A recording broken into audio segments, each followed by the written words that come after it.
I played with guys who, you know, guys that I've worked with for years who, you know, would say, oh, I played with so-and-so, and hey, you just like, that bass drum is so loud, I hate that. I hate it when guys play the bass drum.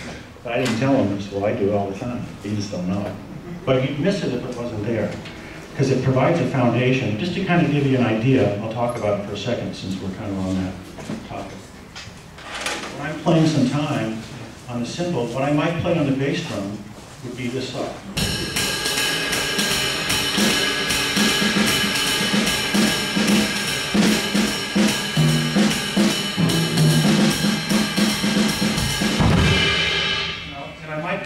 Lay into it like that at a moment, but it has to be so soft, and it's all about controlling the rebound off of the head. That's how you're going to be able to play the drum that soft.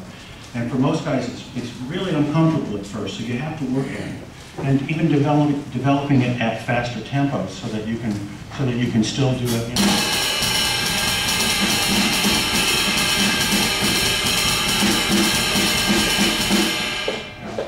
And this bass drum is probably not the drum I would normally use in a jazz gig. It's a beautiful drum, Preston, great drum. But you know, for a jazz gig, I usually will play an 18 or a 20, and a lot of times I have it tuned up a little bit higher. But that's okay. You know, these are beautiful drums, so I'm happy. So anyway, but getting back to the ride cymbal concept, I think this is one of the most important things that drummers need to spend time doing. And what I see so many drummers, so many of my students, I have to say, it's like soloing is great, you know, and it's great to be able to play a good solo, and it's great to have chops and all of that, but that's not what's going to get you a gig, ever, ever. What's going to get you a gig is being able to support the band and make them feel good. And if you spend time developing good time and a good feel, you need to, to do that, you have to spend most of your time doing that. But so often guys will spend 90% of the time practicing their soloing, when the reality is they spend 90% of their time on gigs playing time. So you need to make sure that, you know, I think at the very least when you start off in a practice routine, when you sit down to practice every day, take 10 or 15 minutes and just play time. At different tempos, every day, pick a different tempo. So, you know.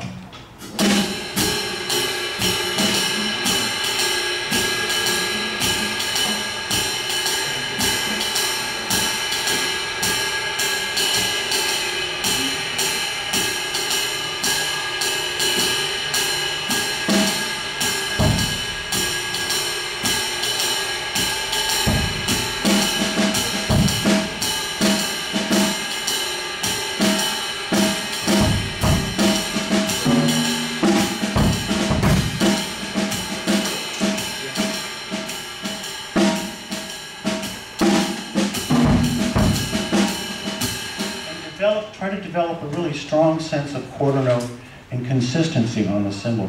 I attended one of the clinics that we held last year at the Drum Society. He was a great drummer from New York named Gregory Hutchinson. And he had a really cool idea, so I want to pass this on to you guys, where he talked about, you know, a lot of times drummers, it helps to kind of like vocalize what it is you're playing. And some guys with the ride cymbal, they'll say, okay, spang-a-lang, or ding-a-ding, or, you know, whatever. He had a great one, it's walk the dog. And it's kind of interesting, it's an interesting way of working on your independence in such a way that you're really prioritizing the cymbal. Because I think that's one of the hardest parts. As you develop a vocabulary with your snare drum and your bass drum, basically just independent ideas from the cymbal will suffer. And you want to be able to maintain a constant, because when you're playing with a band, you know, you're trying to create an energy and a forward momentum, primarily with the bass player. What's he doing? He's walking those quarter notes. Doom, doom, doom, doom. So you want that quarter note flow to be just as consistent, and you know, you want to make his job easier, not harder. One of the things that I'll do with my students quite often is I'll have them, when we're working on independence exercises, I'll have them practice some stuff and record it, and then we'll play it back, and I'll say, okay, now I want you to pretend you're the bass player. and you're going to be trying to play quarter notes with that ride cymbal that we just recorded you playing. And that's when they kind of start going, ooh, I see. You know, starts kind of moving around a little bit. And it might still be all the right notes, but is it consistent?